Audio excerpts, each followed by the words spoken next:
स्वागत है आप सभी का हमारे YouTube चैनल में। और आज हम क्लास 9 चैप्टर 2 वैदिक पीरियड से एक्सरसाइज सॉल्व करने वाले हैं। तो चलते हैं अपने एक्सरसाइज पे और देखते हैं अपना सबसे पहला क्वेश्चन। सबसे पहले क्वेश्चन में है कि name the 2 categories of early Vedic literature. 2 categories बतानी है। Why was the early Vedic literature known as श्रुति।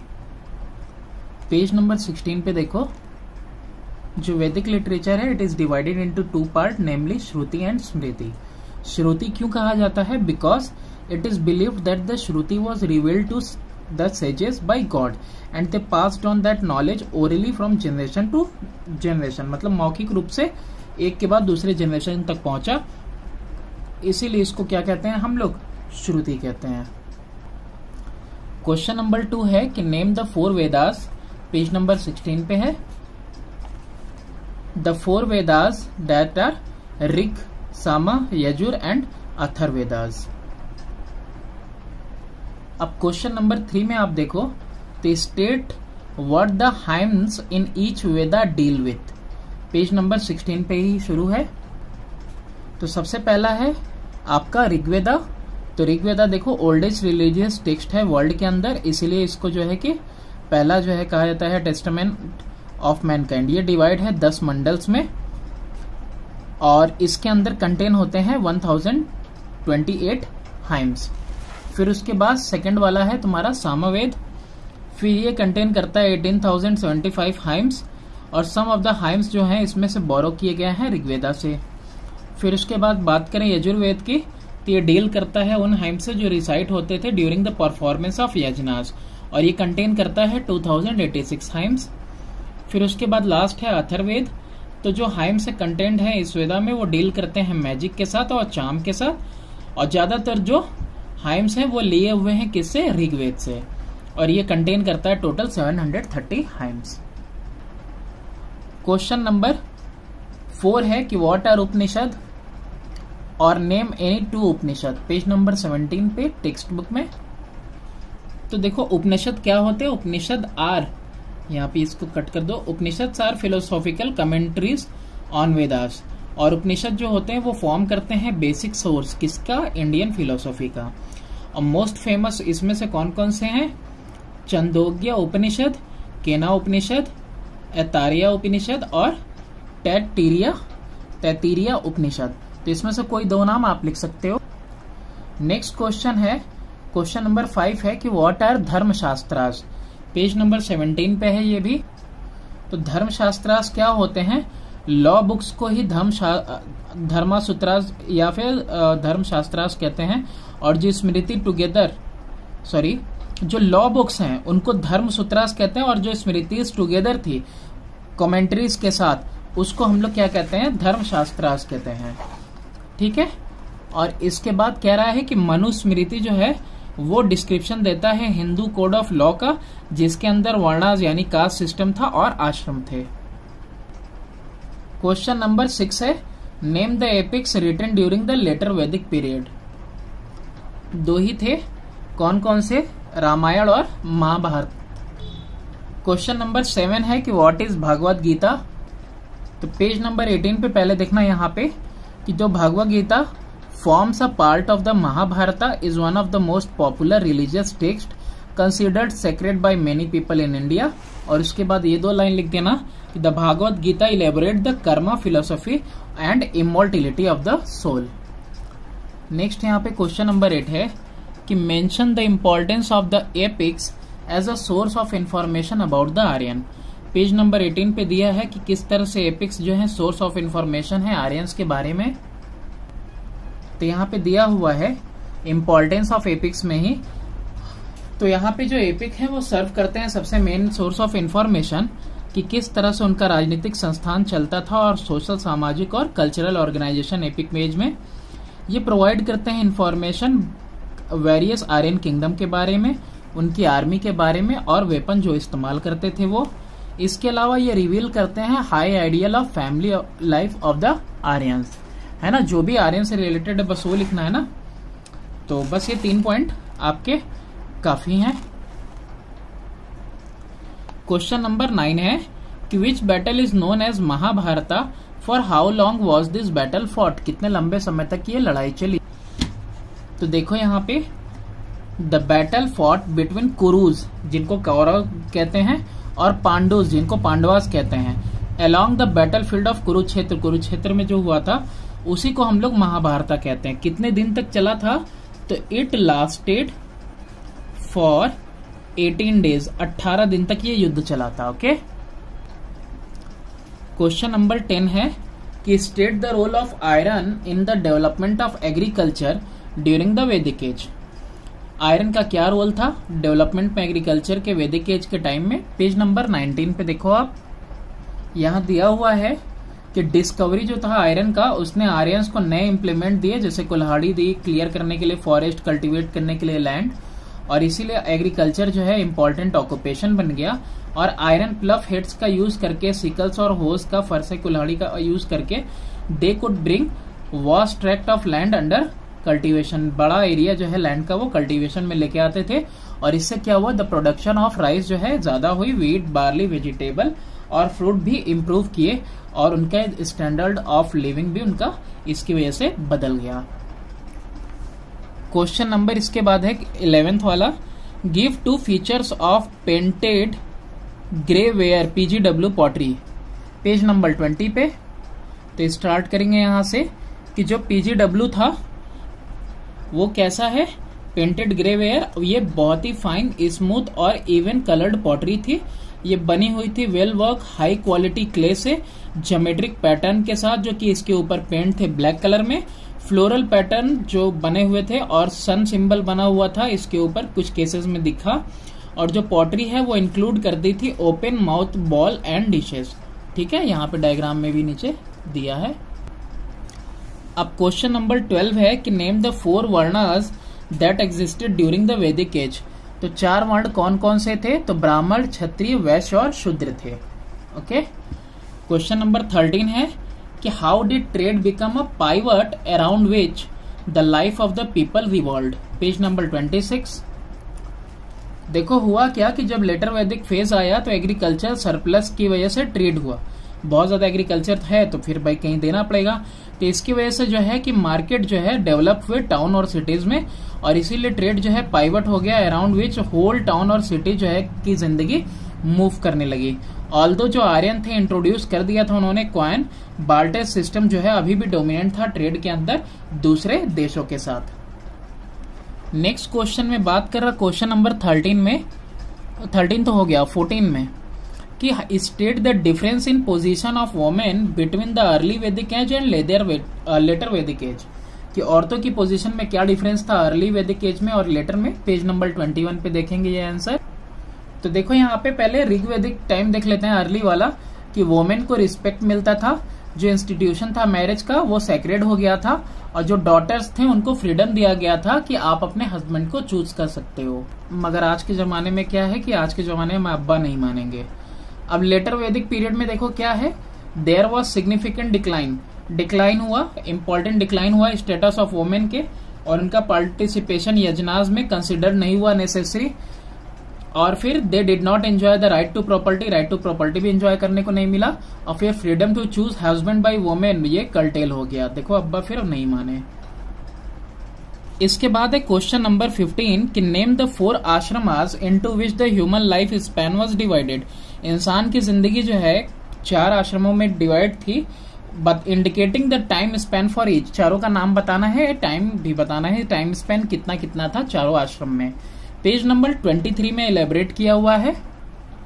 तो सबसे पहला आश्रम था आपका ब्रह्मचार्य आश्रम, जो कि लास्ट करता था up to age of 25 years. मगर अब तो आज तक तो देखते होगे 10-12 साल के भी बच्चे, दैट इज कॉल्ड निब्बा निब्बी भी आ गए हैं। तो ये उस टाइम में नहीं था, 25 साल तक जो है ब्रह्मचार्य आश्रम था। और उसके बाद पीरियड आता था गृहस्थ आश्रम का, और ये जो पीरियड होता था लास्ट करता था 25 से 50 ईयर्स की उम्र तक। और जो थर्ड स्टेज है वानप्रस्थ आश्रम, ये लास्ट करता था 50 से 75 ईयर्स तक। और इसके बाद ये थर्ड के बाद लास्ट स्टेज आता था, वो लास्ट स्टेज आता था 75 से 100 ईयर्स तक का, जिसको बोलते थे संन्यास आश्रम। लेकिन अब ये क्या हो गया ना, 75 प्लस होने के बाद तो अब तो लोग सीधे जो है ऊपर ही चले जा रहे हैं। उम्र ज्यादा रही तो पहले के लोगों की थी तो 75 से 100 वाला संन्यास आश्रम। अब क्वेश्चन नंबर 16 की बात कर रहा है कि state briefly the change that occurred in the position of ब्राह्मण इन लेटर वैदिक एज, कि क्या चेंज आया, बदलाव आया ब्राह्मण की पोजीशन में लेटर वैदिक एज में। तो पेज नंबर 22 पे मेंशन है। देखो यहां से शुरू करना कि in the later Vedic period ब्राह्मण, क्षत्रिय, वैश्य और शूद्र जो है 4 डिस्टिंक्ट कास्ट हो गए वर्णास के, और जो ब्राह्मण या फिर पिस्ट होता था परफॉर्म्ड करता था रिलीजियस रिचुअल वगैरह। और as stated earlier during the later Vedic age जो कास्ट सिस्टम था वो अब रिजिड हो गया था, और जो ब्राह्मण थे ना वो एंजॉय करते थे बहुत सारे प्रिविलेजेस। इतना काफी है ब्राह्मण के बारे में।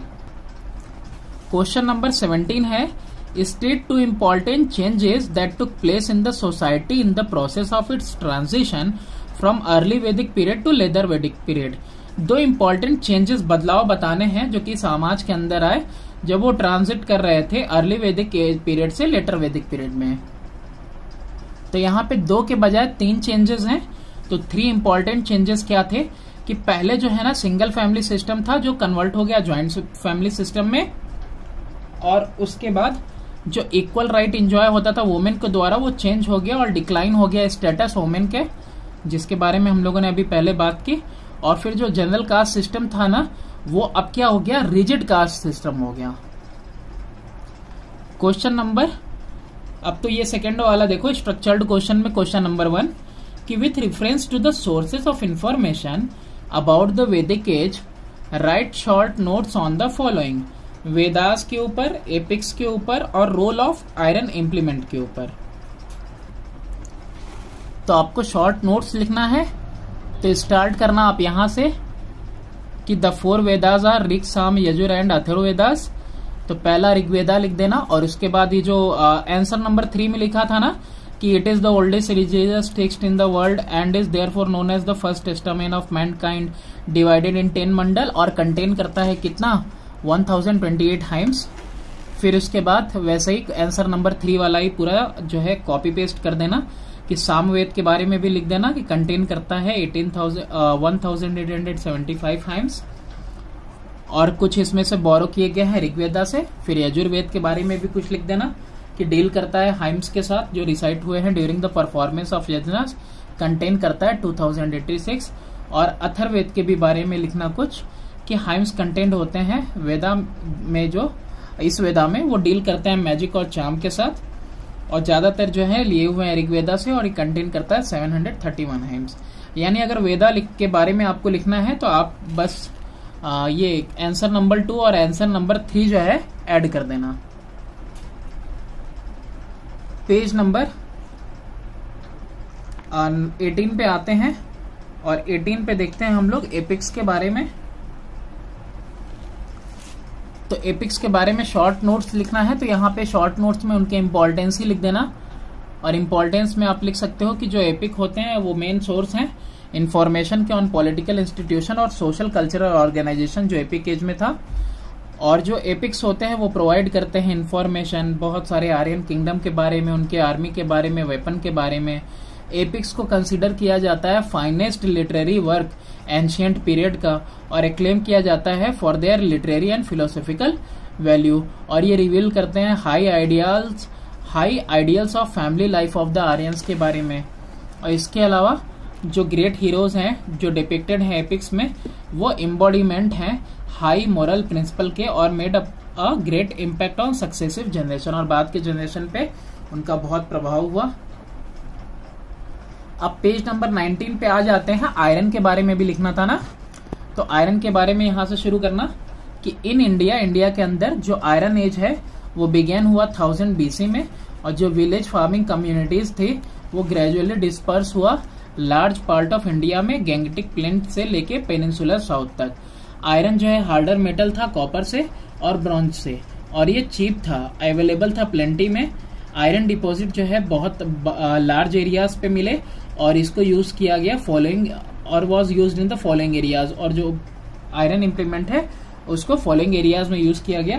तो एग्रीकल्चर में यूज किया गया, तो एग्रीकल्चर में 2-3 लाइन लिख देना कि discovery of iron give iron new implement, जैसे कि कुल्हाड़ी वगैरह, ताकि वो फॉरेस्ट वगैरह कल्टीवेट कर सके अपनी जमीन, और ये एग्रीकल्चर इंपॉर्टेंट ऑक्यूपेशन हो गया उनका। इतना काफी है।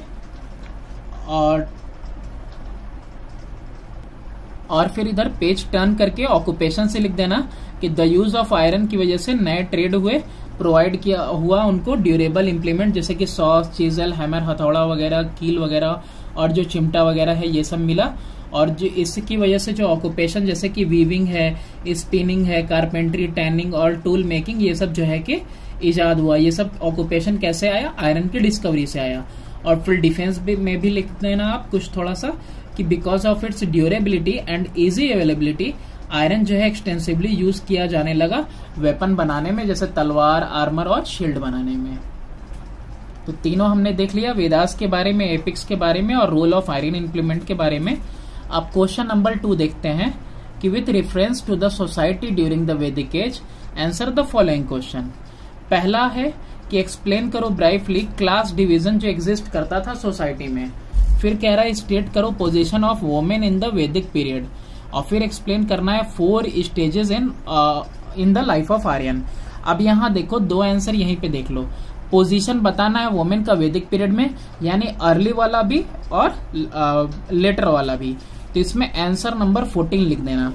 आंसर नंबर 14 जहां पे state the difference in position of women between early and later Vedic as था, तो वही तुम्हारा हो जाएगा आंसर सेकंड का बी। ठीक है, तो ये इसमें आंसर नंबर 14 लिख देना। फिर explain the 4 stages in life of Aryan. 4 stage Aryan की लाइफ में कौन थे? तो वही 4 आश्रम थे।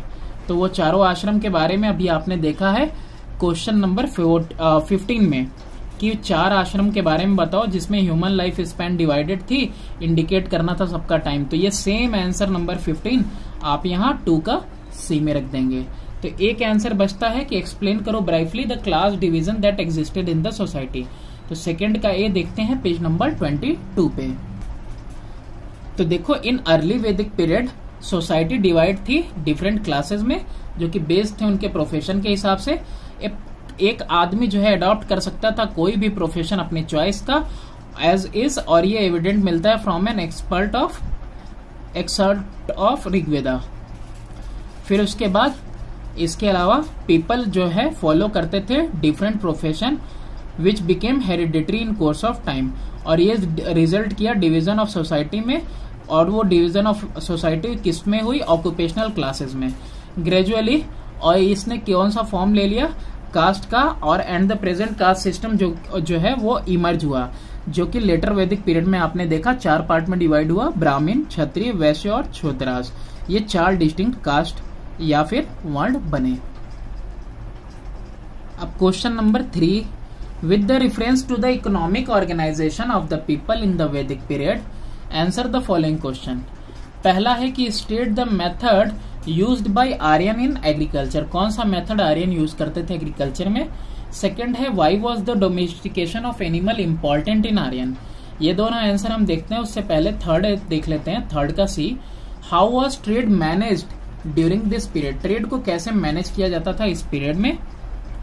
तो देखो आंसर नंबर जो 13 है ना, वो भी यही है। How did the trade became a pivot around which the life of the people revolve. तो ये जो पेज नंबर 26 पे आंसर था, आंसर नंबर 13, सेम आंसर आपको जो है इसमें मेंशन कर देना है थर्ड के सी में। तो अब ए और बी देखते हैं कि मेथड जो आर्यन यूज करते थे एग्रीकल्चर में और डोमेस्टिकेशन जो है इंपॉर्टेंट क्यों हुआ एनिमल का। तो देखो थर्ड का ये है कि जो एग्रीकल्चर था वो क्वाइट प्रोमिनेंट हो गया वैदिक पीरियड में।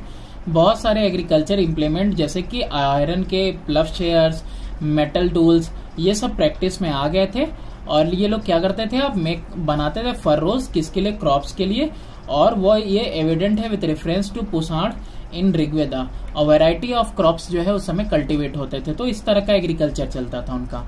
डोमेस्टिकेशन की बात करें तो डोमेस्टिकेशन एनिमल का वेरी इंपॉर्टेंट इसलिए हो गया क्योंकि ये हेल्प करते थे एग्रीकल्चर में और डेयरी प्रोडक्ट में। अब ये लास्ट वाला है question number 4 with reference to the picture given answer the following question. ये यहाँ पे फोटो आपको दिख रही है और यहाँ पे आपको 3 क्वेश्चन दिए हैं, उसका आंसर देना है। Identify this ancient education system. तो ये गुरुकुल सिस्टम है जो कि मोहब्बतें में शाहरुख खान वाला था, मतलब जिसमें अमिताभ बच्चन गुरु थे। पर्सन बिलोंगिंग टू विच आश्रम of the life attended this, तो ब्रह्मचार्य आश्रम। ओ बिल्कुल नहीं, अमिताभ बच्चन वाला बिल्कुल नहीं था, उनसे अलग था, क्योंकि उसमें तो अलग ही कहानी चल रही थी।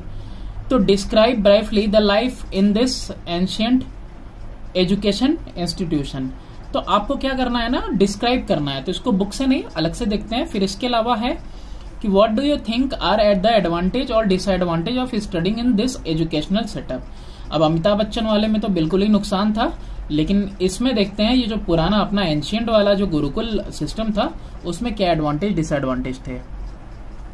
तो देखो भाई, जो लाइफ थी गुरुकुल में ना बहुत सिंपल थी। जो स्टूडेंट थे ना सुबह सुबह उठ जाते थे और नहाते थे, प्रेयर करते थे, उसके बाद उनको सारा हाउस होल्ड ड्यूटी करना था, गार्डनिंग वगैरह करते थे, अपने टीचर्स वगैरह को सर्व भी करते थे, और ये लर्न करते थे एक्चुअल वे, ताकि वो हेल्दी रह सके, एफिशिएंट रह सके।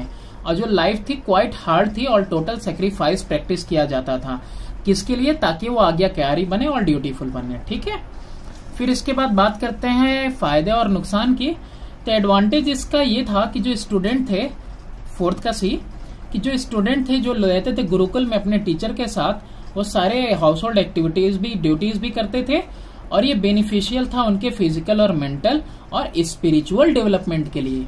ठीक है, और ये लर्न करते थे बेसिक रूल किसका, इंसानियत का और इक्वलिटी का, और मोरल का पार्ट पढ़ते थे, सिंपल लिविंग और हाई थिंकिंग वाला। नुकसान क्या था कि जो स्टूडेंट थे उनको थोड़ी हार्ड लाइफ रखनी पड़ती थी, हार्ड लाइफ थी, क्योंकि कोई पर्सनल चॉइस नहीं था या कोई अपना खुद का पसंद नहीं था, जो भी गुरु कह दिए वो मानना होता था। तो जो एजुकेशन था बेसिकली ओरल था, मौखिक रूप से था, और रिटन टेस्ट वगैरह जो है मिसिंग थे। Otherwise their ability would be better judged, और नहीं तो क्या होता, उनकी एबिलिटी और बेहतर तरीके से जज हो पाती। तो ये था अपना चैप्टर नंबर 2। जल्दी मिलते हैं चैप्टर 3 में।